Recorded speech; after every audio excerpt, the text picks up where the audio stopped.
पे आगे प्रोफेसर जोशी आपसे जानना चाहेंगे कि इंटरनेट मार्केटिंग के कई सारे अलग अलग ऑप्शंस अवेलेबल हैं।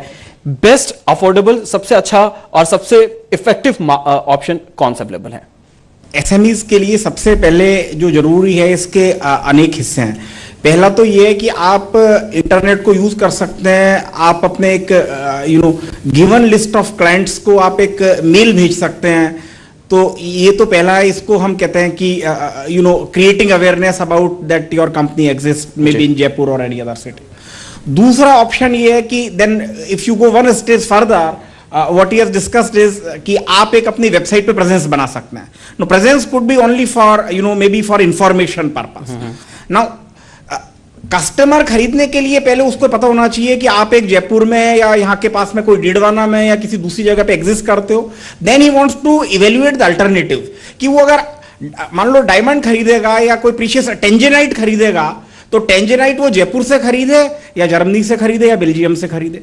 तो इसको इवेल्युएशन ऑफ अल्टरनेटिव जो है वो there is no other shortcut other than your presence on the internet. और मियर वेबसाइट प्रेजेंस से वो आपकी कंपनी के बारे में, आपके प्रोडक्ट्स के बारे में जान सकता है। कई सारे ऐसे टूल्स हैं, चाहे हम ऑनलाइन सर्च इंजन की बात कर ले, एसईओ टूल्स की बात कर ले, और क्या क्या ऐसे ऑप्शन है? बहुत संक्षेप में, उसके बाद हम फ्लोर को ओपन करेंगे ऑडियंस के लिए।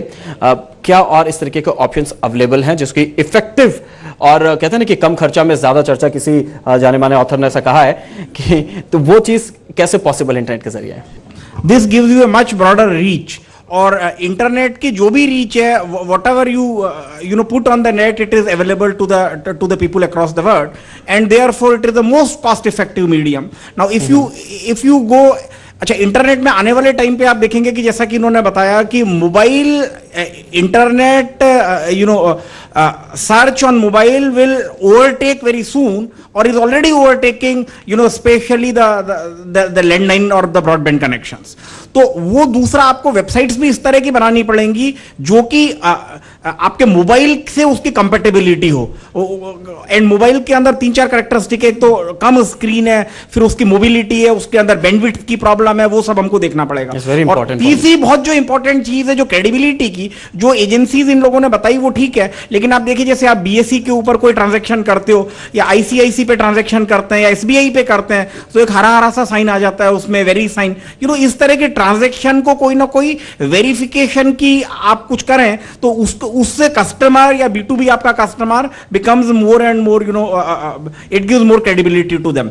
और तीसरी चीज जो आफ्टर सेल सर्विस की, जैसे इन्होंने बताई, तो आफ्टर सेल सर्विस जनरली हमको ड्यूरेबल प्रोडक्ट में चाहिए कि जैसे इन्होंने मशीन खरीदी, मशीन काम नहीं करती, आप कस्टमर को पकड़ेंगे। आपने ज्वेलरी बेची, उसमें आफ्टर सेल्स का ये कि या तो वो ठीक है तो रख लेगा और नहीं ठीक है तो आपको वापस कर देगा। तो वापस करने की मनी बैक, उसमें गारंटी की जरूरत है। बाकी आपका जो प्रोडक्ट है, जैसे मान लो हैंडीक्राफ्ट है या टेक्सटाइल है या जो नॉन ड्यूरेबल प्रोडक्ट है, उसमें आफ्टर सेल्स की इतनी प्रॉब्लम नहीं है। बट आई थिंक इंटरनेट में एक चीज आप हमेशा याद रखिएगा कि जैसे शेक्सपियर ने कहा, you can fool all the person some of the time, you can fool some persons all the time, but you cannot make fool all the persons all the time. If you think so, you are making fool of yourself. और internet पे कभी आप customer को बेवकूफ बनाने की कोशिश नहीं करें, because it will be suicidal. And बहुत सारी चीजें। और दूसरा ये कि जो राजस्थान के अंदर जो जेम्स एंड ज्वेलरी सेक्टर कर सकता है, जो ज्वेलर कर सकते हैं, आप लोगों ने वो दिखा दिया जो दुनिया में कोई नहीं कर सकता है। राजस्थान के अंदर न तो कोई ज्वेलरी पैदा होती है, हिंदुस्तान के अंदर पिछले 500 साल से कोई हीरा निकला नहीं है, लेकिन 92-93% हीरा हिंदुस्तान में तराशा जाता है, आपको पता होगा शायद। और दूसरा आप देखिए, उसके बाद भी जैसे बेल्जियम के अंदर हीरे का जो व्यापार होता था है, और बेल्जियम का हीरा व्यापार जो है वो हमेशा कहते हैं डायमंड इज फॉर एवर।